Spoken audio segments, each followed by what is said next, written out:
¿qué es la justicia intercultural? Bueno, para ello sería necesario recurrir a una interpretación gramatical, tanto desde un punto de vista de la sintaxis como de la semántica. Justicia intercultural es una frase sustantiva. Eso quiere decir que está compuesta por un sustantivo y un modificador que califica las atribuciones del sustantivo. Aquí, justicia sería el sustantivo, según la sintaxis, y la palabra intercultural sería la modificación de ese sustantivo. Luego, entonces, si acudimos a la semántica, podemos desentrañar el concepto de justicia primero y luego de interculturalidad. En cuanto al concepto de justicia, me gustaría, en aras de la brevedad, referirme a un opúsculo de la autoría de Hans Kelsen. Hans Kelsen se hizo esa pregunta: ¿qué es la justicia? Y después de repasar definiciones de muchos autores de diversas épocas, llegó a una conclusión: no hay una definición absoluta de lo que es justicia. La justicia, el concepto de justicia, es relativo. Relativo a una época, relativo a un lugar, relativo a un ámbito. Luego, entonces, existen diversas concepciones sobre la justicia. Si esto que nos dice Kelsen lo retomamos hoy en día, llegaríamos a la pregunta, bueno, contemporáneamente, en nuestros días, ¿qué podemos entender por justicia? Y en ese sentido, me parece que podemos vincular un intento, una aproximación a lo que es la justicia a partir de la reforma constitucional en materia de derechos humanos, que está cumpliendo ya 10 años de estar en vigor. Esta reforma es una reforma de una gran trascendencia, porque lo que esta reforma introdujo en nuestra Constitución es nada más y nada menos que toda la doctrina de los derechos humanos. El artículo 1 constitucional dice que todas las personas van a gozar los derechos humanos reconocidos en esta Constitución, en la mexicana, y en los tratados internacionales de los que el Estado mexicano sea parte. La profundidad de este texto radica en que se está incorporando a la Constitución todo el corpus doctrinal que ha sido acuñado en torno a los derechos humanos, las obligaciones que nacen para los estados, los principios bajo los cuales se deben regir los derechos humanos, el principio de universalidad, interdependencia, el de progresividad, el de indivisibilidad y los deberes que tienen los estados frente a los derechos humanos. Obligación de prevenir, sancionar, reparar las violaciones a los derechos humanos.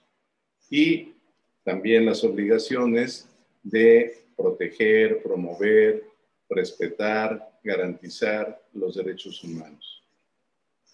Todo esto condensado, coincido con muchos autores en que dan pie para que tengamos una teoría de la justicia con base en los derechos humanos, una teoría contemporánea de la justicia con base en los derechos humanos. ¿Cuáles serían los componentes de esta teoría de la justicia con base en los derechos humanos? Serían dos, explicado brevemente en aras del tiempo. Un primer componente es que los derechos humanos, como reza el artículo 1 constitucional, reconoce los derechos humanos que ya estaban en la Constitución y los que están en los tratados internacionales. Este término de reconocimiento es muy importante porque tiene una trascendencia jurídica de gran calado. El Estado no está otorgando, el Estado no está estableciendo derechos a favor de las personas, sino está reconociendo que las personas ya son titulares de esos derechos. Y esa es una característica que define a los derechos humanos. Los derechos humanos son inherentes a todas las personas, son anteriores a los estados. Y eso empieza a marcar una diferencia con los derechos fundamentales. Entre otras diferencias, tenemos que los derechos humanos no necesitan estar positivizados o positivados, como mejor pudiera decirse, en una ley para ser exigidos. Entonces, el problema no consiste en tener los derechos, sino en hacer valer los derechos, que esos derechos sean efectivos. Los derechos fundamentales son aquellos reconocidos por la Constitución para que dentro de una sociedad en la cual rija esa Constitución existan normas de convivencia y suelen coincidir con los derechos humanos. Pero, insisto, la naturaleza de los derechos humanos es diferente a la de los derechos fundamentales. Otra distinción básica: los derechos humanos son para todas las personas.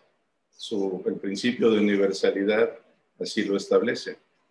En cambio, los derechos fundamentales solamente protegen a los nacionales de un país, a los que residen en un país. Los mecanismos de protección de los derechos humanos son sistemas universales y regionales. En cambio, para los derechos fundamentales, los mecanismos de protección son nacionales, son locales. Y podríamos hablar de otras distinciones, pero creo que estas son las principales. No hay que olvidar que los derechos humanos provienen del derecho internacional, acuerdo entre estados. No es un constituyente de un estado el que los establece, sino son compromisos que se establecen entre estados libres y soberanos. Un segundo componente de esta teoría de justicia con base en derechos humanos es, de acuerdo con un autor que ha coordinado y ha publicado un artículo en un libro reciente de la Universidad Nacional Autónoma de México y del Instituto de Investigaciones Jurídicas. El libro se titula El Artículo Primero Constitucional y uno de los coordinadores es el maestro Hugo S. Ramírez García. En su artículo, que precisamente habla de una teoría de la justicia, dice que la reforma constitucional en materia de derechos humanos vincula virtuosamente dos prácticas: la práctica de los derechos humanos y la práctica del Estado de Derecho. ¿Qué se aportan una a la otra al vincularse mediante esta reforma? Pues se aportan elementos esenciales para una teoría de la justicia. La práctica del Estado de Derecho descansa en la aplicación del principio de legalidad a partir de sus normas. Y la práctica de los derechos humanos, lo que le aporta al Estado de Derecho es que ya no solamente importa la legalidad del sistema normativo, sino que se deben incorporar criterios de justicia sustantiva provenientes de los derechos humanos. Entonces tenemos una vinculación extraordinaria entre las normas y los principios de justicia sustantiva que proporcionan los derechos humanos. ¿Y qué reciben los derechos humanos de la práctica del Estado de Derecho? Bueno, lo que reciben es que aumenta la factibilidad de los derechos humanos, aumenta la eficacia de los derechos humanos. ¿Por qué? Porque en el Estado de Derecho hay una correlatividad entre derechos y deberes, y eso le beneficia a los derechos humanos, así como las garantías propias de la coactividad. El principio de legalidad está regido por el principio de coactividad, que le ayuda a los derechos humanos a ser efectivos. Entonces, este segundo componente es muy importante para esta teoría de la justicia. ¿La cultura es un derecho humano? Creo que es una pregunta muy pertinente porque hay un repertorio, hay una creación de derechos humanos que incluso ha dado lugar a un debate de si deben ser tan expansiva la lista de derechos humanos o debe ser más restringida. Pero pues, desde un punto de vista sociológico, los derechos humanos responden a necesidades sentidas de las personas que se ven afectadas por una situación. Entonces creo que son reivindicaciones éticamente justificadas que van dando lugar a una diversidad de derechos. Y entre ellos a la cultura. Efectivamente, la cultura es un derecho humano. Si nosotros hacemos una interpretación armónica entre instrumentos internacionales y nuestra propia Constitución Política de los Estados Unidos Mexicanos.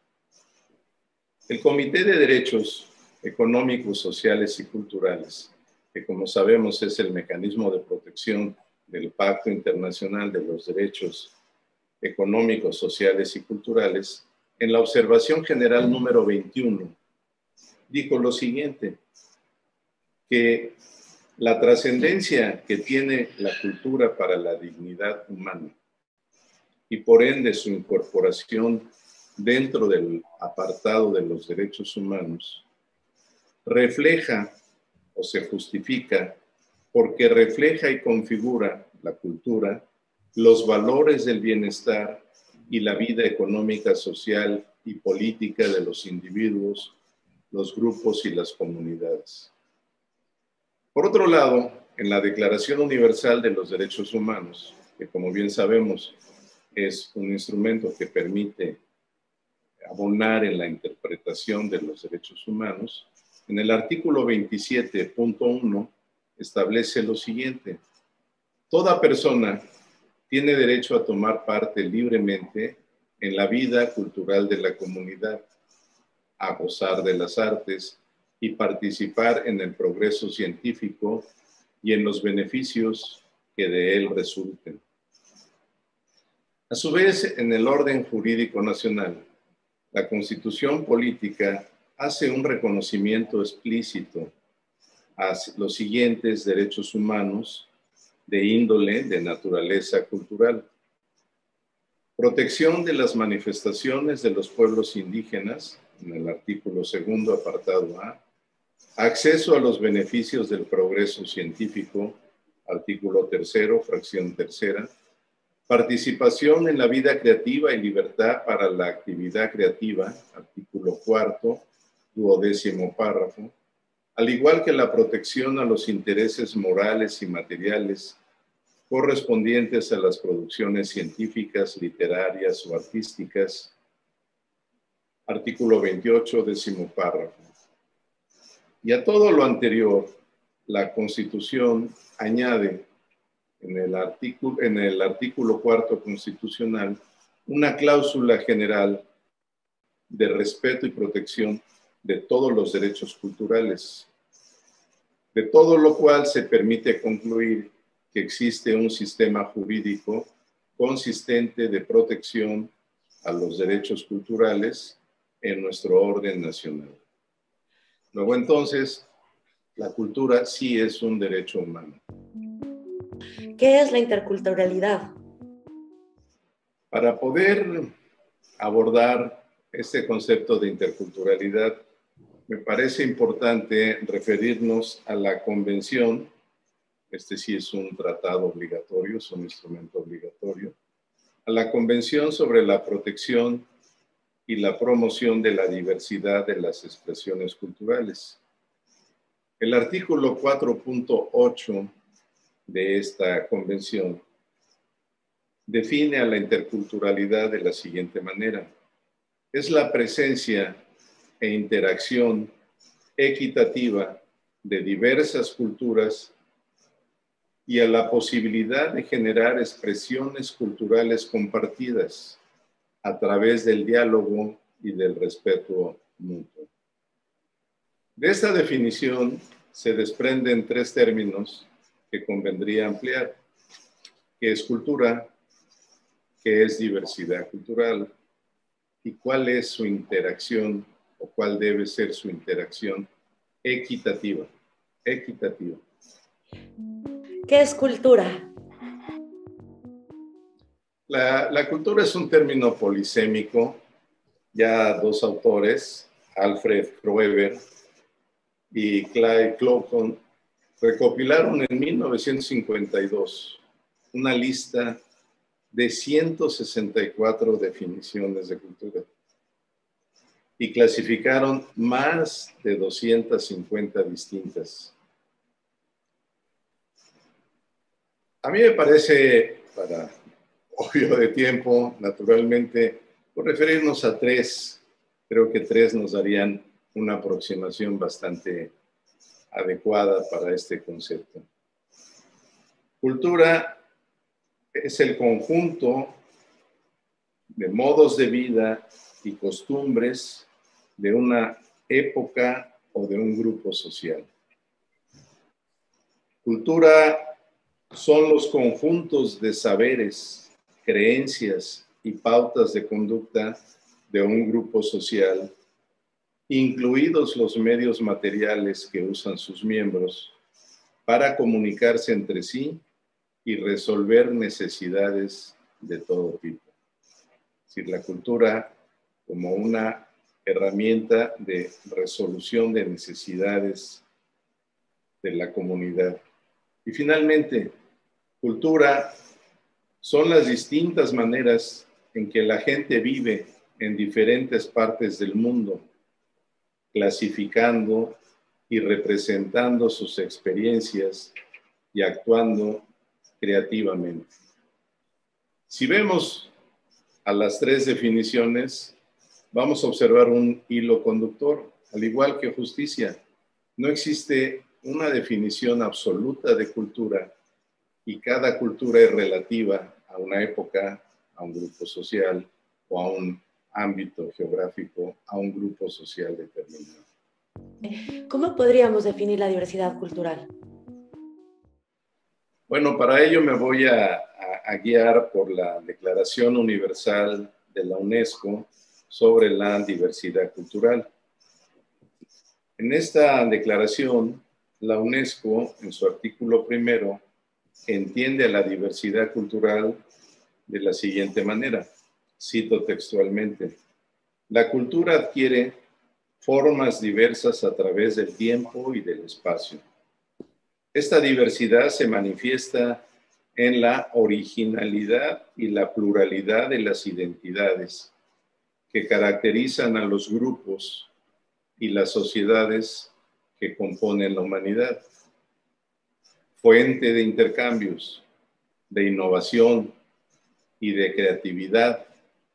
La diversidad cultural es tan necesaria para el género humano como la diversidad biológica lo es para los organismos vivos. En este sentido, constituye el patrimonio común de la humanidad y debe ser reconocida y consolidada en beneficio de las generaciones presentes y futuras. No tiene desperdicio este artículo de la Declaración. ¿Qué es la interacción equitativa entre culturas? Bueno, para poder acercarnos a una respuesta, igual sintetizando, diría que hay dos formas, hay dos grandes formas, dos grandes sistemas que proponen cómo deben articularse, cómo deben comunicarse las culturas entre sí. Por un lado, el multiculturalismo y por otro lado, la interculturalidad crítica. ¿En qué consiste cada una? El multiculturalismo reconoce la pluralidad de culturas, parte de ahí, pero no establece no propone que haya canales de comunicación entre ellas. Solamente pregona que debe haber tolerancia entre las culturas. No hay un enriquecimiento mutuo, no propone enriquecerse mutuamente entre las culturas, sino de respetarse y más que de respetarse, tolerarse. El multiculturalismo es lo que propone es una colección de culturas. Sobre todo, esto se da mucho en los países anglosajones, en Canadá también, y sobre todo con la migración. Pues ya hay migración, sabemos que hay migración, vienen como fuerza laboral, bueno, y vienen con su cultura, vienen con sus formas propias de vida, pues vamos a tolerarlos a cambio de que recibimos su fuerza de trabajo. En cambio, la interculturalidad. Bueno, y una característica también se me está pasando muy importante del multiculturalismo. En esta relación de culturas hay una asimetría, hay una cultura dominante, hay una cultura a la cual se tienen que subordinar las demás. Entonces, esto hace que la interculturalidad crítica inicie su propuesta criticando esta asimetría, porque precisamente no es equitativa, no es justa. Si estamos hablando de culturas que cada una tiene sus propias formas de concebir el mundo, de expresar el mundo, de relacionarse con el universo, de relacionarse con sus demás semejantes, relacionarse con los demás seres vivos y los seres no vivos. Entonces, lo que tiene que haber es que no debe prevalecer una cultura sobre otra, son distintas. ¿Cuál sería el criterio? Desafortunadamente, el criterio ha sido recurrir a nociones perniciosas como superioridad de raza, que después degeneró en racialismo, que desafortunadamente todavía está vigente. Y entonces, esto lo critica la interculturalidad. Y dice, no, la relación entre culturas tiene que partir de una relación simétrica, de reconocimiento del valor de cada cultura. Y a partir del diálogo, ir encontrando los puntos en común, las críticas que una forma cultural le puede hacer a la otra. Cada cultura podrá tener algunas nociones que no sean acordes con la dignidad humana. Entonces, bueno, vamos a discutirlas, vamos a dialogarlas, vamos a llegar a un entendimiento, a puntos comunes que nos permitan favorecernos unos a otros. Y hay una declaración a propósito del Día de la Diversidad, de la interculturalidad, que me parece muy importante, proviene de la Oficina del Alto Comisionado de los Derechos Humanos de las Naciones Unidas. Dice, la interculturalidad propone entre las culturas un diálogo cuyas herramientas esenciales son los derechos humanos, pues el pleno respeto de los derechos humanos crea un entorno que favorece y garantiza la diversidad cultural. La diversidad cultural, solo puede protegerse y promoverse si se garantizan los derechos humanos y las libertades fundamentales, como la libertad de expresión, información y comunicación, la libertad frente a cualquier clase de discriminación, la capacidad de las personas de elegir sus expresiones culturales y el derecho a participar o no en la vida cultural de determinadas comunidades. ¿Podríamos definir entonces como justicia intercultural? Sí, sí, sí. En ese sentido, me parece que cuando escuchamos la palabra justicia, pensamos inmediatamente en tribunales, en juicios. Y es correcto, pero hasta cierto punto, parcialmente. ¿Por qué? Porque si estamos tratando de vincular a la justicia con los derechos humanos, decíamos que una característica de los derechos humanos es que no necesitan estar positivados en una ley, o sea, no deben estar, no tienen el requisito de estar en una ley, sino que los derechos humanos pueden existir en declaraciones, pueden existir en reivindicaciones, etcétera. Y lo importante entonces para los derechos humanos es cuáles son sus garantías. Y entre esas garantías están las jurisdiccionales, sí, como no, los derechos humanos son justiciables, el juicio de amparo y los demás medios de defensa constitucional, los procedimientos administrativos, igual, pero hay otro tipo de garantías, las garantías legislativas, por ejemplo, en donde lo que se pretende es que haya políticas públicas con enfoque de derechos humanos, garantías institucionales, que las instituciones asuman los derechos humanos en su quehacer, y las garantías sociales, que es la organización y la movilización de las propias personas afectadas por situaciones de inequidad que plantean reivindicaciones éticamente justificadas que se traducen en derechos humanos. Entonces, de esto se sigue que para los derechos humanos, en términos de justicia, no solamente, y los tribunales encargados de dirimir violaciones a derechos humanos así lo han realizado, y políticas públicas y movimientos sociales así lo plantean, no solamente en caso de una violación a derechos humanos, se deben ocupar de las personas afectadas, las personas individuales afectadas, sino analizar, examinar las condiciones estructurales, las condiciones institucionales que propician esa violación de los derechos humanos. Y entonces en las resoluciones, asumir, hacerse cargo también de esas condiciones estructurales e institucionales para evitar violaciones a derechos humanos de otras personas.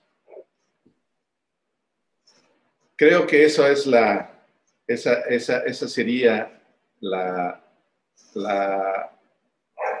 forma en que podemos unir ya la justicia con la justicia intercultural. No solamente reconocer que hay diferentes culturas, sino remover los prejuicios, los estereotipos de todo tipo que impiden una relación justa entre las culturas. En materia de pueblos y comunidades originarios de México, ¿en qué consiste juzgar con perspectiva intercultural? Con base en todo lo dicho, creo que es oportuno traer a la mesa lo que dispone el artículo 2º constitucional, en el reconocimiento que el Estado mexicano hace a pueblos y comunidades originarias de que gozan de la libre determinación y la autonomía para darse las formas de vida, para establecer sus propios sistemas normativos, sus propios contenidos educativos, el uso de su lengua. La lengua es muy importante para poderse expresar en sus cosmovisiones, etc. Y esto está apoyado por instrumentos internacionales como el Convenio 169 de la Organización Internacional del Trabajo y la Declaración de las Naciones Unidas sobre los Derechos de los Pueblos Indígenas, en el sentido de que en los casos relacionados con pueblos y comunidades originarias se examinen y resuelvan con una perspectiva intercultural. ¿Qué podríamos entender de manera sintética sobre la perspectiva intercultural. La perspectiva intercultural es una herramienta de análisis para verificar si existe una situación de vulnerabilidad o prejuicio con base en estereotipos étnicos o raciales que determinan relaciones asimétricas con la finalidad de detectarlos, una vez detectados, eliminar las barreras y los obstáculos del goce pleno de los derechos humanos de los integrantes de los pueblos y comunidades originarias o de estos de manera colectiva. Esa es la perspectiva intercultural. No solamente decir, pues pertenecen a una etnia, vamos a ponerles un traductor. No, entender cuál ha sido el proceso histórico de relación con esta etnia, cuáles han sido las causas que mantienen en condiciones de desigualdad económica o desigualdad social a esta etnia, qué prejuicios han prevalecido y siguen prevaleciendo para que esta situación se dé y cómo removerlos a partir del conocimiento de los casos y resolución de los casos o de los problemas, de los movimientos o en el diseño de políticas públicas para que justamente estas comunidades y estos pueblos originarios gocen plenamente de sus derechos humanos.